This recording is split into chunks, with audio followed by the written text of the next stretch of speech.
कभी सोचा है आपने कि क्यों केवल शिवजी के नाम के पीछे ही नाथ यानी मालिक या स्वामी या फिर ईश्वर शब्द क्यों जोड़ा गया है? क्यों कृष्ण जी का जन्म रात 12 बजे होने के बावजूद कृष्ण रात्रि नहीं कहा गया, लेकिन अजन्मे भगवान शिव जी के अवतरण अथवा भक्ति मार्ग में उनके विवाह की यादगार के पर्व को महाशिवरात्रि कहा गया? क्यों कोई भी मंदिर शिवलिंग की स्थापना के बिना पूर्ण नहीं माना जाता? क्यों कांवर भरकर ले जाने वाले भक्त शंकर जी की मूर्ति पर नहीं, केवल और केवल शिवलिंग पर ही जल अर्पण करते हैं? और क्यों आप शिव जी के किसी भी स्थान पर जाएं, लेकिन कभी ओम नमः शंकराय नहीं कहते, बल्कि कहते हैं ओम नमः शिवाय? सवाल तो बहुत है, लेकिन क्या आप सच समझने के लिए आश्चर्यजनक उत्तरों को समझने और स्वीकार करने के लिए भी तैयार हैं? नमस्कार दोस्तों, आज से ठीक 30 दिन बाद पूरे विश्व के मालिक यानी कि विश्वनाथ और सभी आत्माओं के ईश्वर यानी ओमकारेश्वर भगवान शिव के अवतरण के यादगार महाशिवरात्रि का पर्व है।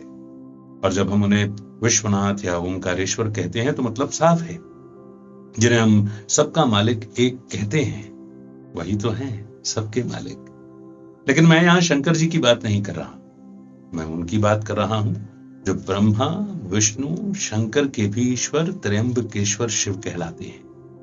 क्या आपने कभी ध्यान दिया है कि हम ब्रह्मा देवताय नमः कहते हैं, विष्णु देवताय नमः कहते हैं, शंकर देवताय नमः कहते हैं, लेकिन जब भी शिव जी का नाम आता है तो कहते हैं ओ शिव परमात्माय नमः, अर्थात परमात्मा या सुप्रीम सोल यानी कि जनरेटर ऑपरेटर डिस्ट्रक्टर यानी कि गॉड यानी कि ब्रह्मा विष्णु शंकर के भी पिता, father of all souls, creator of all souls, almighty authority, heavenly God father Shiva. कभी इस एंगल से नहीं सोचा ना कि भगवान तो एक है, हमेशा ही कहा है, लेकिन वो है कौन?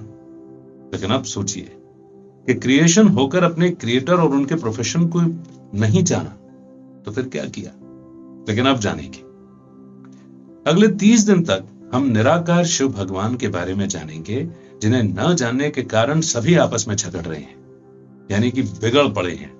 और बिगड़ी को बनाने वाला या बिगड़ों की बिगड़ी बनाने वाले भगवान Bholenath again incorporeal supreme soul, supreme energy, परम सत्ता, father of all souls, supreme souls, रूहों के वालिद, प्रकाश स्वरूप एक ओमकार शिव जी और उनके एट्रीब्यूट्स के बारे में बात करेंगे, जिनके कारण वो देवों के भी देव महादेव और भूतों के नाथ भूतनाथ कहलाते हैं और पशुओं जैसी बुद्धि वालों के पिता या पति पशुपतिनाथ भी कहलाए, यहां तक कि आत्मा की बीमारी को ठीक करने वाले वैद्यनाथ भी कहलाए।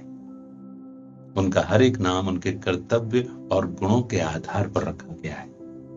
हालांकि दुनिया में यह होता है कि माता पिता बच्चों के नाम रखते हैं, लेकिन इनके केस में अब ये तो जन्म मृत्यु के फेर में आते नहीं और इनके पास इनका खुद का शरीर भी नहीं। तो हम बच्चे यानी कि हम आत्माएं परम पिता परमात्मा अपने पिता का नाम उनके कर्तव्य और गुणों के आधार पर जो हमने अनुभव किया है वैसा रखते हैं। सर्वशक्तिमान भोलेनाथ, प्यार के सागर, ये सभी नाम प्यार से स्वीकार भी कर लेते हैं, वरना पानी की टंकी के नीचे शिवजी का मंदिर होने से जलकेश्वर महादेव नाम रखना क्या शोभा देता है?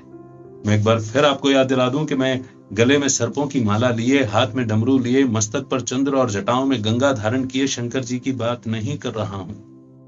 मैं तो उनकी बात कर रहा हूं जिनका ध्यान स्वयं शंकर जी भी करते हैं और यही कहते हैं ओम नमः शिवाय। तो कौन है हम आत्माओं के पिता शिव और क्या है उनके एट्रीब्यूट्स जो उन्हें देवात्माओं, महान आत्माओं, धर्म पिताओं, धर्म आत्माओं, मनुष्य आत्माओं से भी अलग बनाते हैं? जानेंगे हर रोज यही। तब तक खुद को आत्मा समझकर अपने आप से एक प्रश्न कीजिए कि अगर मेरे क्रिएटर परमात्मा नहीं तो और कौन? नमस्कार।